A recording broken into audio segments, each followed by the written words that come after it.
दर्शकों नमस्कार। मेरा और सोहित मिश्रा का एक बार फिर से स्वागत है दिल्ली मुंबई हॉटलाइन में। The Delhi Mumbai Hotline। Sohit कैसे हैं आप? जी, मैं ठीक हूँ संकेत, आप कैसे हैं? आप बताइए। यहाँ पर गर्मी बढ़ रही है और परेशानी भी लोगों की बढ़ रही है, और इस सब के बीच में उनकी परेशानियों को लेकर और तो और क्या कुछ हुआ है पूरे हफ्ते, उसे लेकर ये नए एपिसोड में हम आज फिर से दर्शकों के साथ जुड़ गए हैं दिल्ली मुंबई हॉटलाइन में। और जब हम इसे रिकॉर्ड कर रहे हैं संकेत, दिल्ली में भी गर्मी बढ़ी होगी, मुंबई में तो बहुत गर्मी है और गर्मा गर्मी तो लोगों के जिंदगी में भी है। और तो और हम देख रहे हैं कि छात्र हो या फिर लोग जो बैंक में पैसे रखते हैं, हर कोई परेशान है। और उसी परेशानी पर आज के इस दिल्ली मुंबई हॉटलाइन में हम बात करने वाले हैं। संकेत, आप पर आने से पहले दर्शकों से अपील, दिल्ली मुंबई हॉटलाइन आपको पता है हर रविवार 12 बजे हम खास तौर पर इसे शूट करते हैं और आपके सामने हमारी अनौपचारिक बातचीत को लाते हैं, जिसे आप में से कई लोग पसंद कर रहे हैं। ऐसे में आपको नीचे दो चैनल्स दिख रहे होंगे, डबल चेक बाय संकेत और सोहित मिश्रा ऑफिशियल।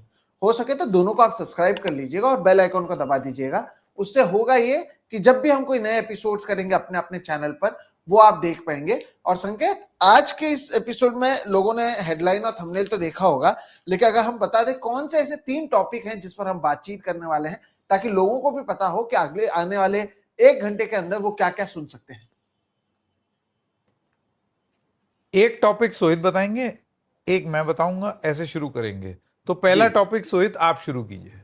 जी, पहले तो हम बात करेंगे सीबीएसई के बारे में, और सीबीएसई को लेकर जिस तरह से बहुत सारी परेशानियां सामने आई हैं, जिस तरह से लाखों छात्र जो हैं उनके भविष्य को लेकर वो चिंतित हैं, और उतनी ही कम चिंता सरकार के नेताओं में नजर आती है। इसे लेकर कई सारी चीजें सामने आई हैं, उस पर हम चर्चा करने वाले हैं। तो एक तो टॉपिक सीबीएसई होने वाली है, जिसका बहुत ज्यादा परिणाम हमने देखा है पिछले 1 हफ्ते में। बहुत ज्यादा जगहों पर छात्रों को और माता पिताओं को इसे लेकर चिंता हुई है। संकेत, दूसरा टॉपिक?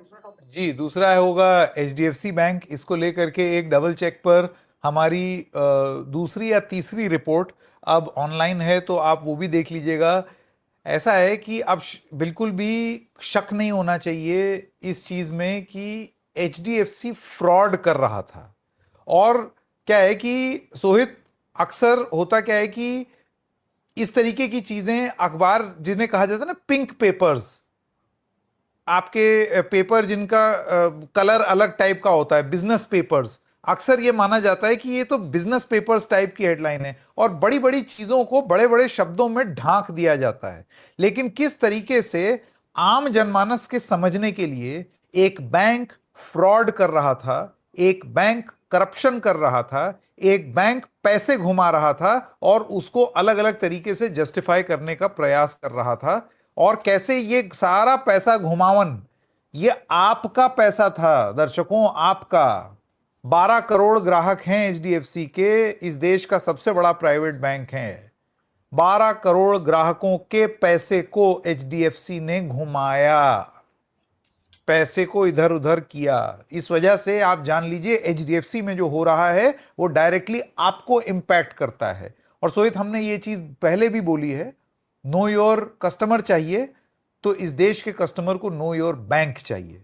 मेरा बैंक फ्रॉडिया निकलेगा तो मुझे भी जानने का हक है, ठीक उस तरीके से जैसे बैंक इसको हक समझता है कि कहीं मैं फ्रॉडिया ना निकल जाऊं। ये है दूसरी स्टोरी। अब तीसरी। और तीसरी स्टोरी जो है वो महाराष्ट्र मुंबई के पास मीरा रोड से है, जहां पर हमने देखा बकरी ईद से पहले एक सोसाइटी में सुअर ले जाने की कोशिश की गई, बकरों को लेकर बवाल मचाया गया। जो एक छोटी सी एक सोसाइटी का एक बवाल था, जो शायद कुछ कमेटी मेंबर से कुछ अगर सोसाइटी के मेंबर बात करते तो खत्म हो जाता, उसे एक जिहाद का रूप दिया गया, हिंदू वर्सेस मुस्लिम किया गया, तनाव फैलाया गया। और धीरे धीरे कैसे महाराष्ट्र की जो एक छवि थी, एक क्लीन या फिर बहुत सारे रेवोल्यूशनरीज और थिंकर्स जिस महाराष्ट्र से आए थे, वो किस तरह से अब एक रंग में ढला जा रहा है, किस तरह से यहाँ पर राजनीति हो रही है, और किस तरह से इसे लेकर जानबूझकर टीवी पर तनाव बढ़ाने की कोशिश हो रही है। उसके कई दस्तावेज और कई सारे बातें जो हमने भी हमारे चैनल सोहित मिश्रा ऑफिशियल पर की थी, उसे भी आज चर्चा करेंगे, ताकि आपको पता चलेगा कि क्या क्या ये पूरा मामला है। तो ये 3 मामले हैं जिस पर हम बातचीत करने वाले हैं सीबीएसई, एचडीएफसी और तो और मीरा रोड में जो हुआ उससे। संकेत, क्यों ना सीबीएसई से शुरू किया जाए। देश का भविष्य जो है उसे लेकर चिंता है। पहले हमने देखा नीट को लेकर कई सारी परेशानियां सामने आई, तब भी एजुकेशन मिनिस्टर से सवाल उठाया गया। अब तो सीबीएसई को लेकर और उनके नतीजों को भी लेकर सामने सवाल आ रहे हैं। और तो और एक छात्र वेदांत श्रीवास्तव, उसने जब बताया कि भाई मुझे जो पेपर दिए गए हैं वो मेरे नहीं है, उसमें कई सारे परेशानियों का जिक्र किया, तो कुछ टीवी के एंकर्स उसे पाकिस्तानी बताने लग गए। कई सारी चीजें हुई हैं, क्यों ना इससे शुरू की जाए ताकि लोगों को बताएं कि हुआ क्या है, कैसे ये एक तरीके से खिलवाड़ है लोगों के साथ। इससे हम आज शुरू करते हैं। संकेत, सोहित, इस देश का हर छात्र और उस छात्र का हर परिवार का सदस्य 18 लाख हैं। 18 लाख छात्र और 18 लाख परिवार ये चाहते हैं कि मेरे बच्चे का भविष्य उज्जवल हो और मेरे बच्चे का भविष्य एकदम चमके।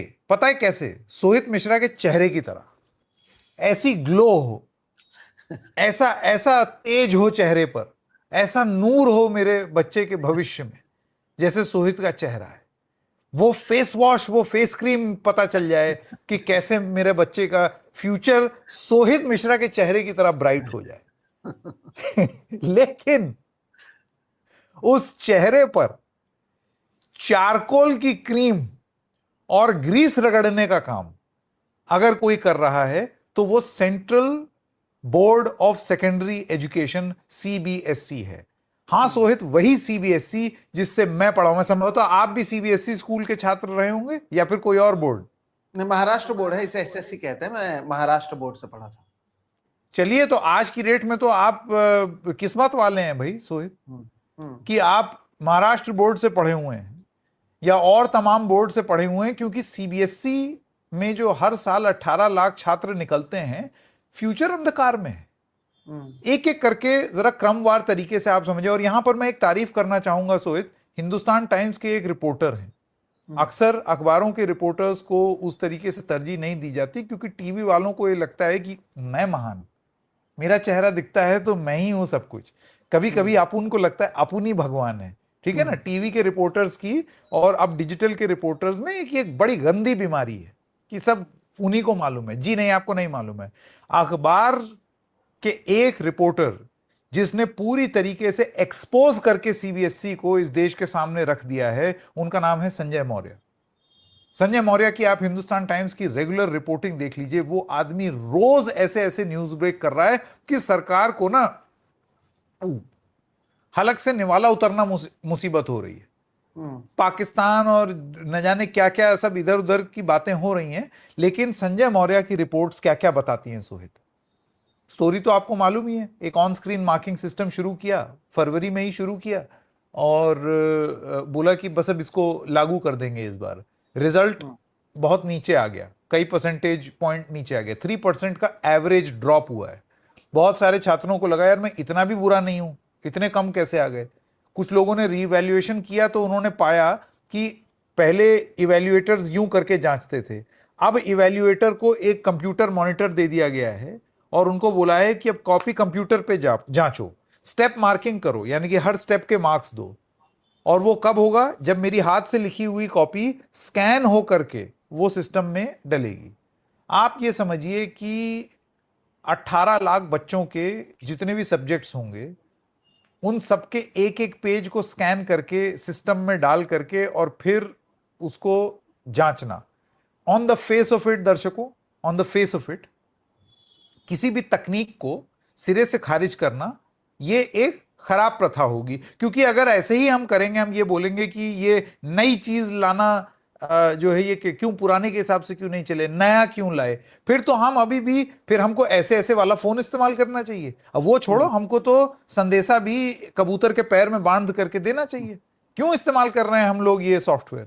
क्यों हम लोग यूट्यूब के माध्यम से? तकनीक बुरी नहीं, हां तकनीक को गलत तरीके से लागू करना। और अब जिस तरीके से बात सामने आ रही है और संजय मौर्य की रिपोर्ट्स बता रही हैं कि क्या उस तकनीक के पीछे कोई मकसद था, क्या कोई स्कैम था? जैसे राहुल गांधी आरोप लगा रहे हैं। क्या कोई ठेका देने में कोई प्रेफरेंशियल ट्रीटमेंट था जिसकी वजह से आपने 18 लाख बच्चों का भविष्य अंधकार में डाल दिया? सो इन अ नटशेल, जल्दी से बताऊंगा फिर आपके विचार।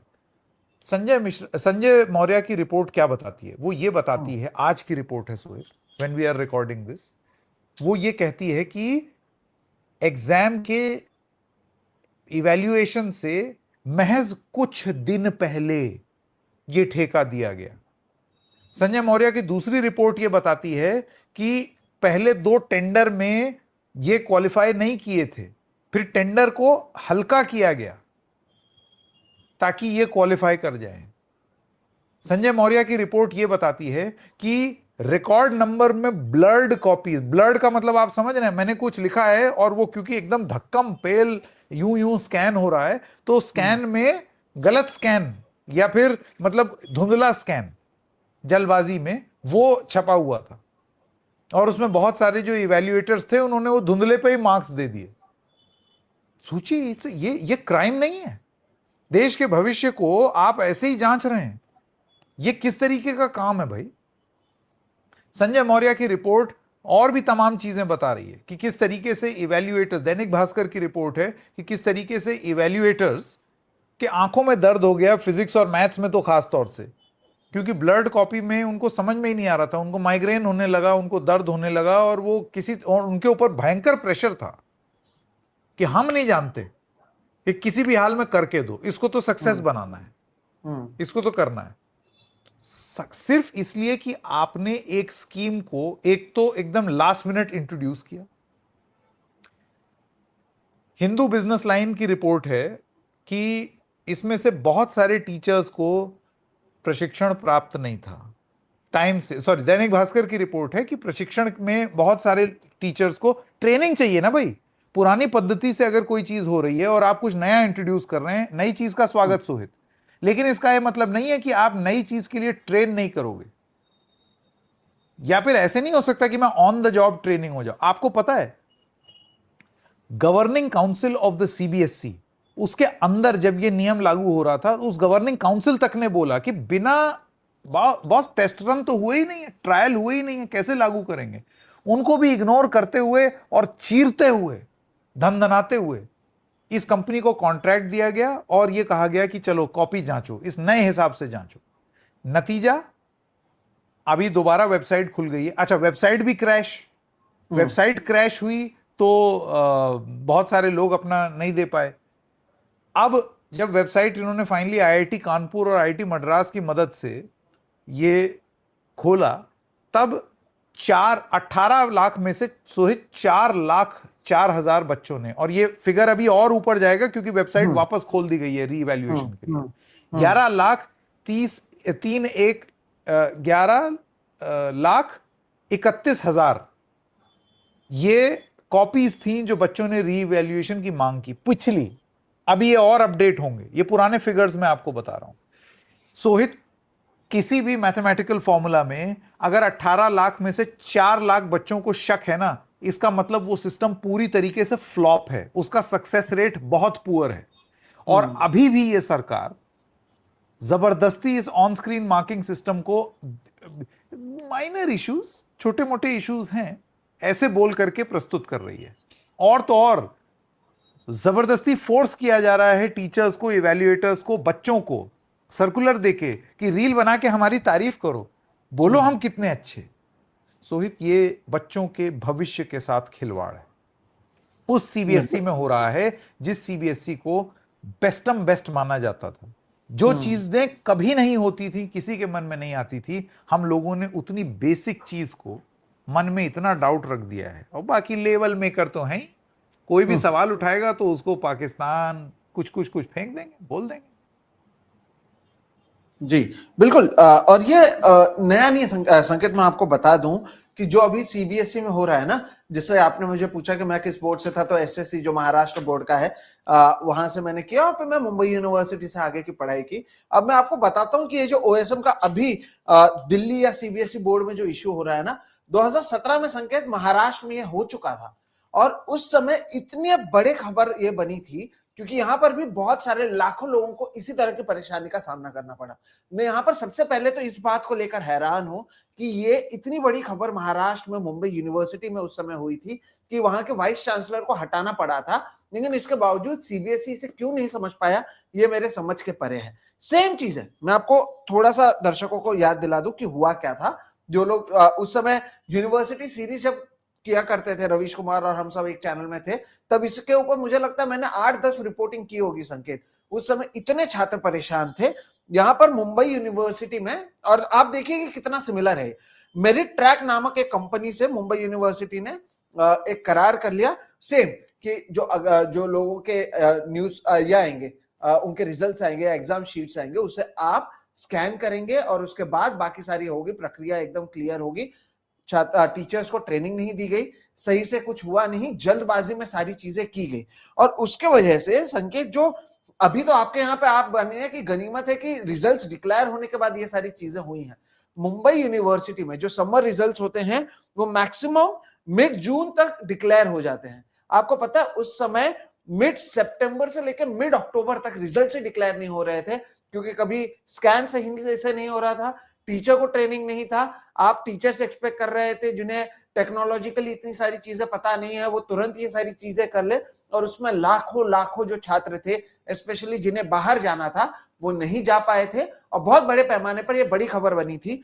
इतनी बड़ी कि जो वाइस चांसलर थे संजय देशमुख, उन्हें सैक कर दिया गया था, उन्हें निकाल दिया गया था, क्योंकि किसी को तो बलि का बकरा बनाना था, तो उन्हें बना लिया गया था। और उसके बाद कहीं ना कहीं ये कहा गया था कि नहीं नहीं, हम देखेंगे कि क्या किया जाएगा। इसे लेकर अदालत में गए थे, लाखों छात्र उस समय परेशान हुए थे।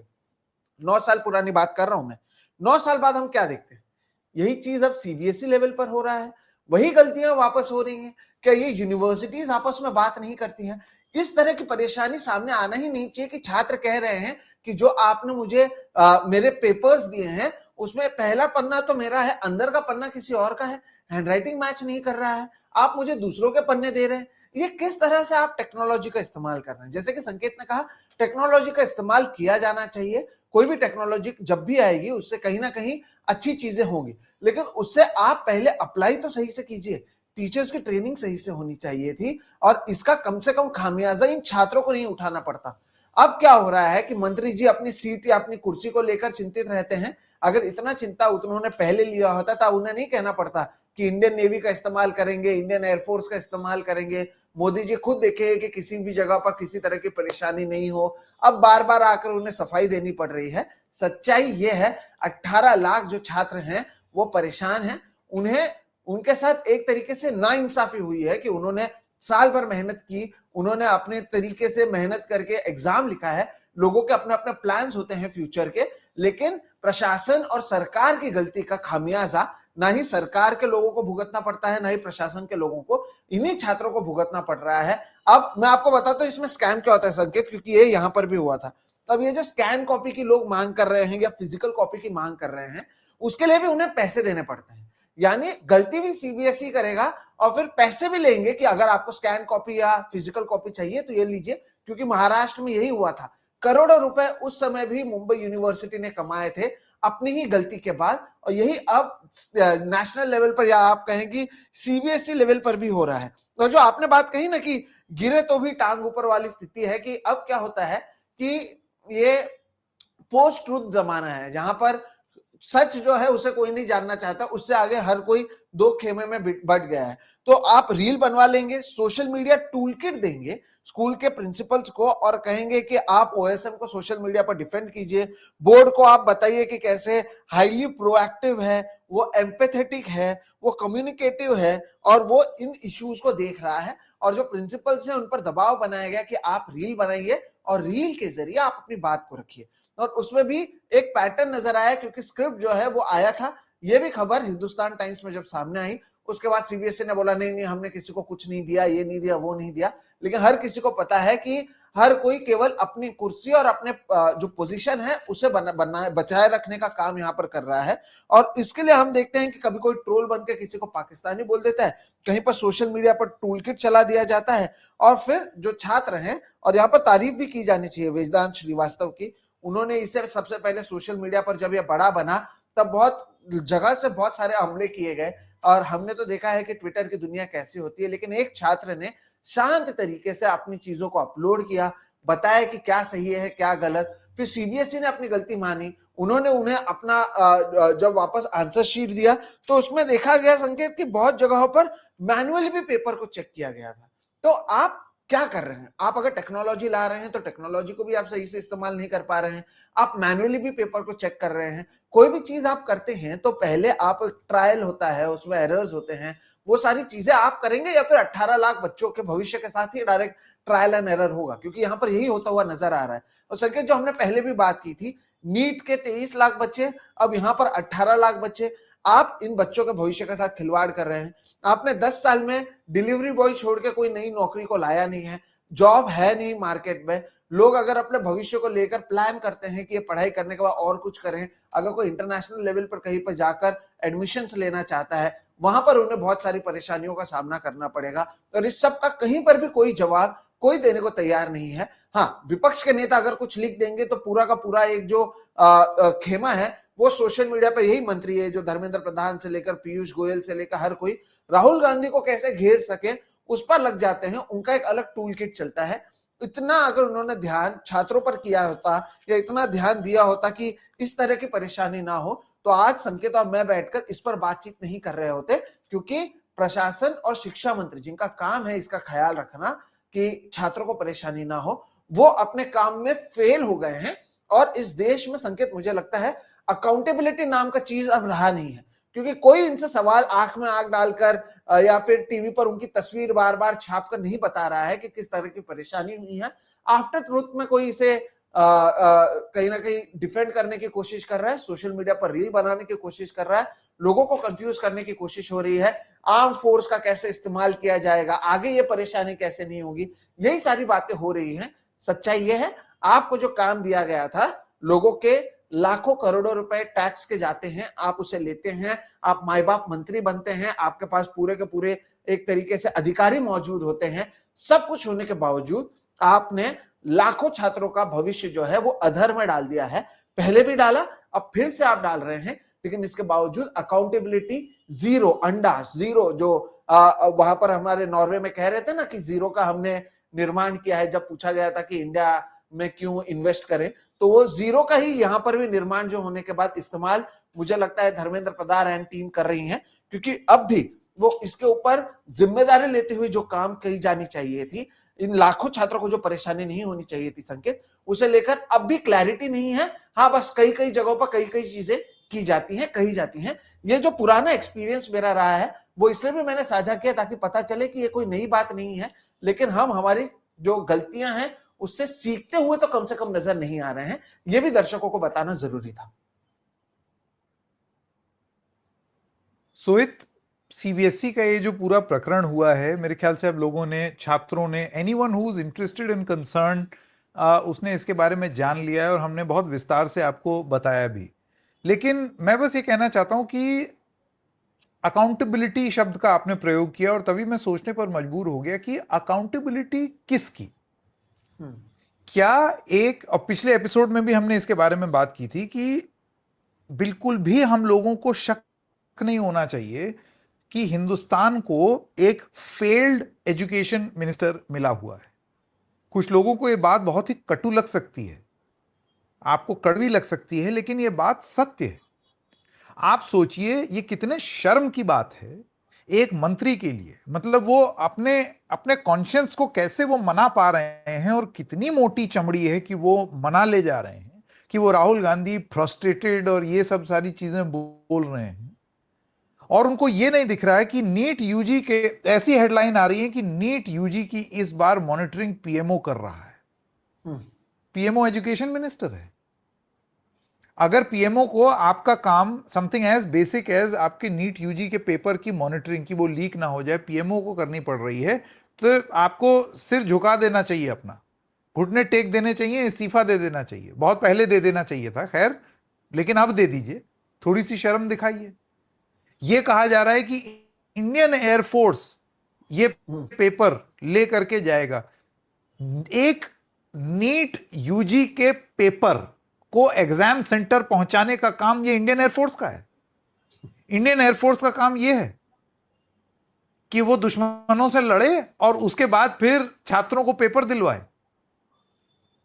ये शर्म की बात नहीं है? और उसके बाद सीबीएसई, आपकी छत्र छाया में कोई एक एग्जाम ऐसा नहीं हुआ है जो ढंग से हुआ हो, कोई एक चीज ऐसी नहीं हुई एजुकेशन सेक्टर में जो ढंग से नहीं हुई हो। ये सारी चीजें जेनजी को प्रभावित करती हैं। जेनजी इरिटेट होकर के अगर कुछ बोलता है तो फिर वो पाकिस्तानी घोषित कर दिया जाता है आपके मनपसंद एंकरों द्वारा, आपके मनपसंद सरकारी ब्रॉडकास्टर द्वारा। उसके बाद धर्मेंद्र प्रधान जी, आज मैं थोड़ा सा सोहित, अगर आप मुझे इजाजत दें, जरा धर्मेंद्र प्रधान व्यक्ति विशेष पर टिप्पणी इस तरीके से मुझे लगता है पत्रकारिता में नहीं होनी चाहिए। We must speak about issues, लेकिन जब इश्यूज में अकाउंटेबिलिटी चाहिए हो तो व्यक्ति विशेष पर चर्चा भी जरूरी हो जाती है और कुछ चीजें एकदम स्पष्ट और साफ साफ बोल देनी चाहिए, क्योंकि देश को पता होना चाहिए। धर्मेंद्र प्रधान का response to a crisis is below par. NEET UG जब कैंसिल हुआ लीक होने के बाद 3 दिन बाद आपने एक गंदी सी प्रेस कॉन्फ्रेंस की जिसमें आपने मीडिया से कहा कि आपके सहारे की सहायता की जरूरत है ताकि पेपर लीक ना हो। आज भी किसी ने भी गारंटी नहीं ली है। अच्छा, इंडियन एयरफोर्स जो है वो उड़ा करके ले जाएगा, पेपर तो इंडियन एयरफोर्स नहीं बना रहा ना, पेपर तो एनटीए बना रहा है। सीबीआई की जांच में तमाम न्यूज रिपोर्ट्स आई हैं कि एनटीए का इनसाइड जॉब भी हो सकता है लीक में। तो इधर इंडियन एयरफोर्स कॉपी ले करके तो जाएगा, हो सकता है धर्मेंद्र प्रधान उसमें एयरक्राफ्ट में बैठ करके एक रील बनाते हुए भी दिखें कि कॉपीज सेंटर तक ले जाते एजुकेशन मिनिस्टर, और एक रील विजनरी की तरह यूं। ये सब वो कर सकते हैं, क्योंकि रील तो आप जानते ही हैं, जब सीबीएसई के लिए कह दिया टीचर्स को रील बनाने के लिए तो वो खुद भी बना सकते हैं। रील बनाना तो it's not a crime, reel बनाओ रील। लेकिन अगर एनटीए में से किसी ने ऑलरेडी, यहां एयरफोर्स लेकर के जा रही है, उधर एनटीए में से किसी ने लीक कर दी, फिर तो गारंटी शब्द मैंने आज तक नहीं सुना। क्या एजुकेशन मिनिस्टर गारंटी लेंगे कि मैं लीक नहीं होने दूंगा, मैं आई विल इंश्योर? पीएमओ क्यों मॉनिटर कर रहा है भाई? एयरफोर्स क्यों लेकर के जा रहा है? आपके अपने system, that means your system is broken. टूटा हुआ, जंग लगा, सड़ा गला, किडनी विहीन, गुर्दा विहीन सिस्टम है ये एजुकेशन सिस्टम। जिस शरीर पर बैठे हैं धर्मेंद्र प्रधान, ये अपने आप में कलंकित महसूस करने वाली बात है धर्मेंद्र प्रधान जी। लेकिन आपका रिस्पांस क्या है? आप मीडिया को ब्लेम करते हैं, आप राहुल गांधी को ब्लेम करते हैं, और तो और सोहित, उनके मैंने कुछ टेलीविजन पर इंटरव्यू देखे सीबीएसई और नीट यूजी पर। सोहित, उनके घर के मैनिक्योर्ड गार्डन्स, लटियन जोन में जो बंगले मिलते हैं, वो एकदम मैनिक्योर्ड गार्डन्स, बढ़िया सा एक आउट हाउस बना हुआ है, एक झोपड़ी जैसी, जिसमें आप बैठ करके चाय पी सकते हैं। वहीं पर चंपा का पेड़, इधर कोई और पेड़, ये पौधा, घास जिस पर अभी लॉन मोअर चला है, खिलखिलाती फ्रेश लटियंस दिल्ली की मैनिक्योर्ड गार्डन में मैनिक्योर्ड इंटरव्यूज। मैनिक्योर और पेडिक्योर का काम क्या होता है पता है सोहित?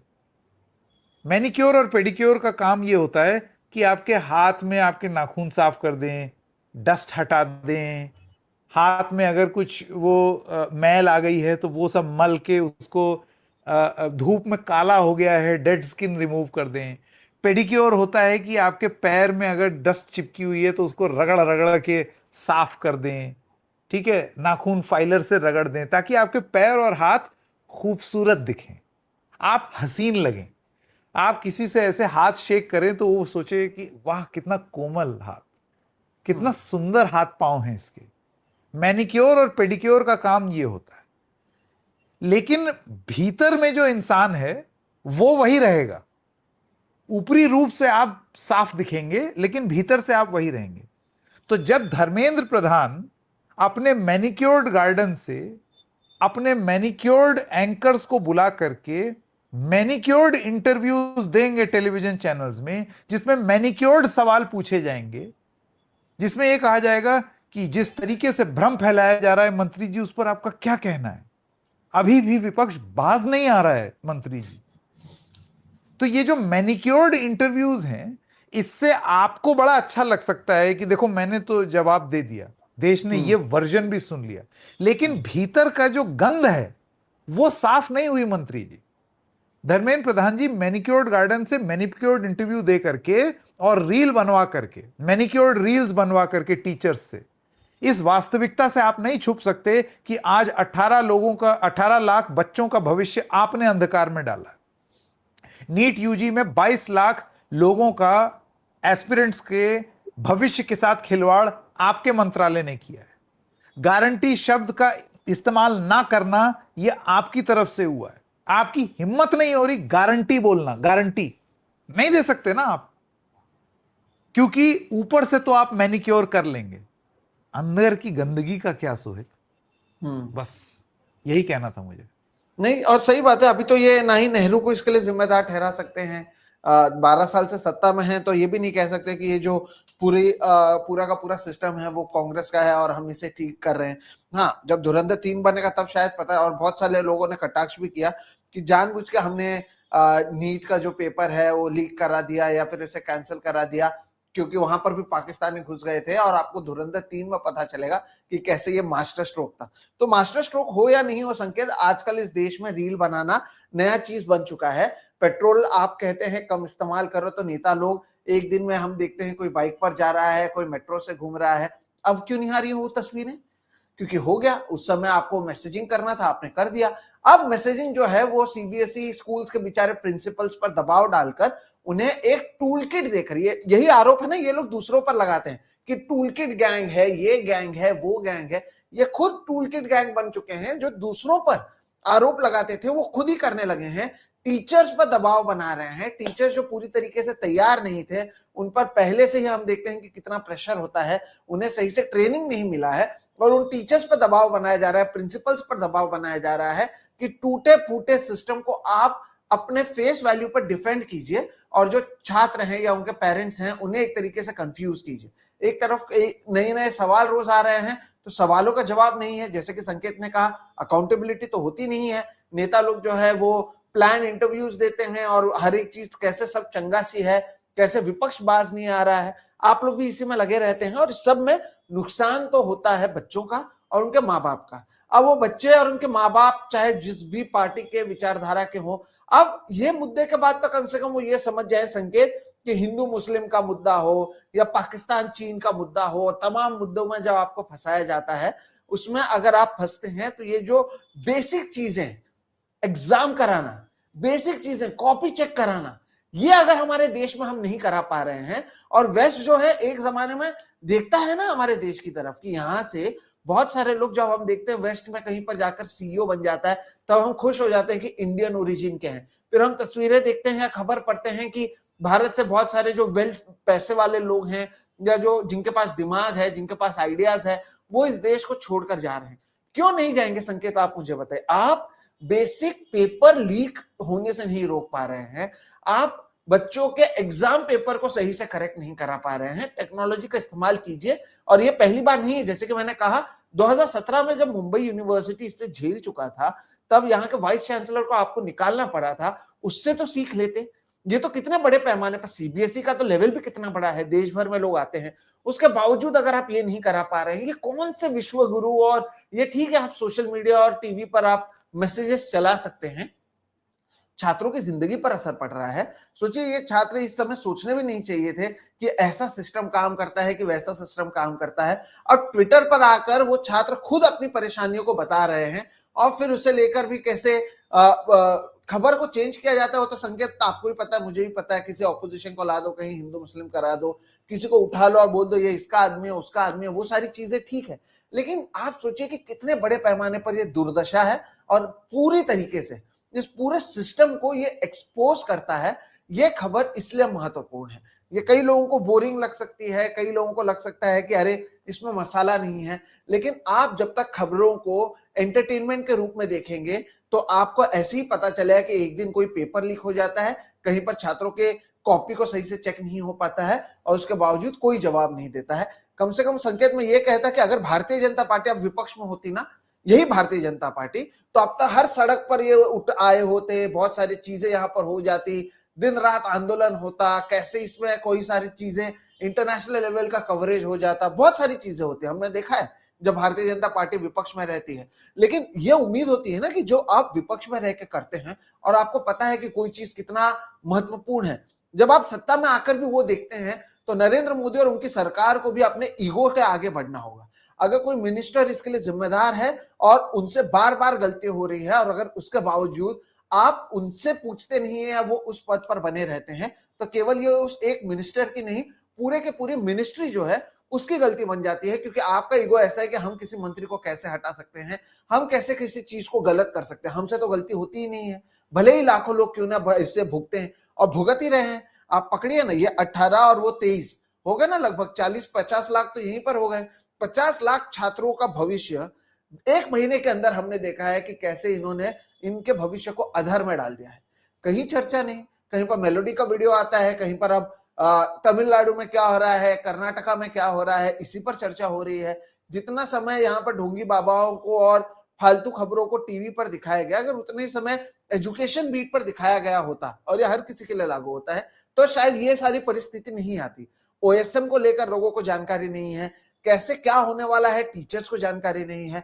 ग्रामीण भाग में मैं आपको बताता हूं, यहां पर हुआ था ना, ग्रामीण भाग में इंटरनेट सही से चलता नहीं है। आप कैसे एक्सपेक्ट करते थे कि वहां पर लोग अपने पेपर्स को या टीचर्स जो हैं उनके रिजल्ट्स को या आंसर शीट को प्रॉपरली स्कैन करें, उसे अपलोड करें। इंटरनेट चलता नहीं है, समय ज्यादा लगता है, आपके पास डेडलाइन रहता है, आप कैसे काम करेंगे?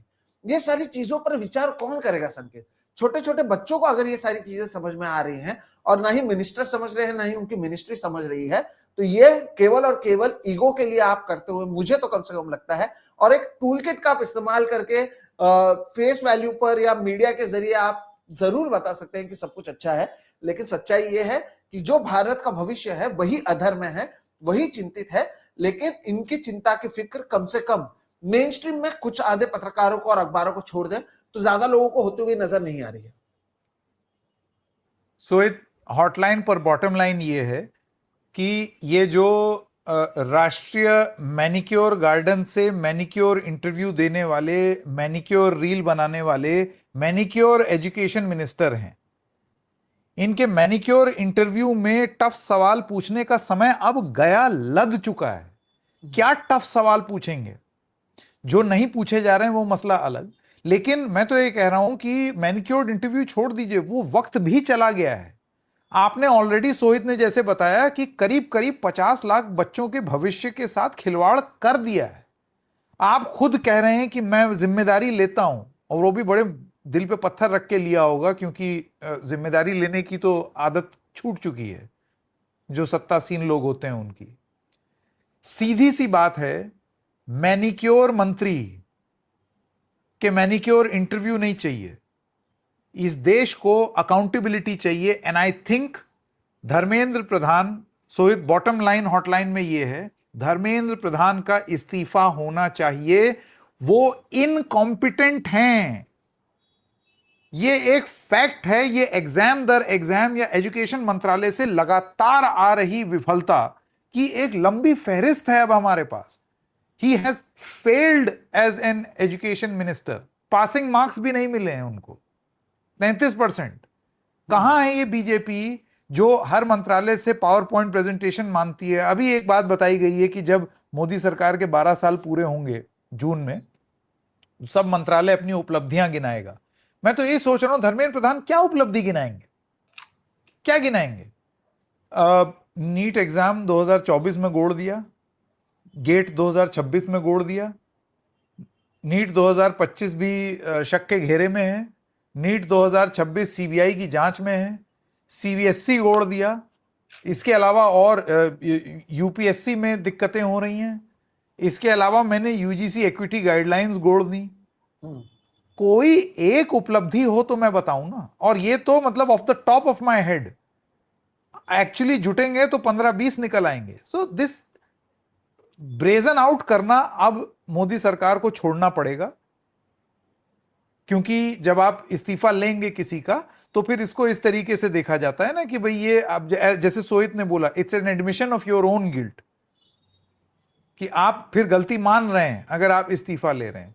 लेकिन पब्लिक अकाउंटेबिलिटी ये डिमांड करती है सोहित, अगर आपको लोगों के मन में ये विश्वास बनाना है कि हां सरकार लोगों के इंटरेस्ट को प्रोटेक्ट करती है, सुनती है, सो प्लीज एजुकेशन मिनिस्ट्री जैसी जगह पर please get a competent person. Dharmendra Pradhan बहुत अच्छे इंसान होंगे, बहुत बढ़िया नेता होंगे, जीत जात के आ रहे हैं, सब कुछ है, लेकिन प्लीज वो बतौर एजुकेशन मिनिस्टर इस देश में एक बहुत बड़े फेलियर हैं and he can not continue as education minister. तो बॉटम लाइन ये है कि Dharmendra Pradhan has to go, उनको जाना चाहिए। अब जाएंगे या नहीं वो बात अलग है, लेकिन he has no right to be in that position. Sohit बिल्कुल। और ये एक नया एडिशन हमने किया है कि जब भी कोई खबर को हम खत्म करके दूसरी खबर पर जाएंगे तो मैं और संकेत क्या सोचते हैं वो बॉटम लाइन में आपको बताएंगे। तो आपने बॉटम लाइन सुन लिया। हम दोनों का मानना है कि जो शिक्षा मंत्री हैं वो खुद फेल हो रहे हैं, तो आप इस पद पर कैसे रह सकते हैं। हालांकि अब देखना यह होगा कि ईगो ज्यादा जरूरी है, अपनी छवि ज्यादा जरूरी है, या लोगों का भविष्य, तो इस पर नजर बनाए रखेंगे।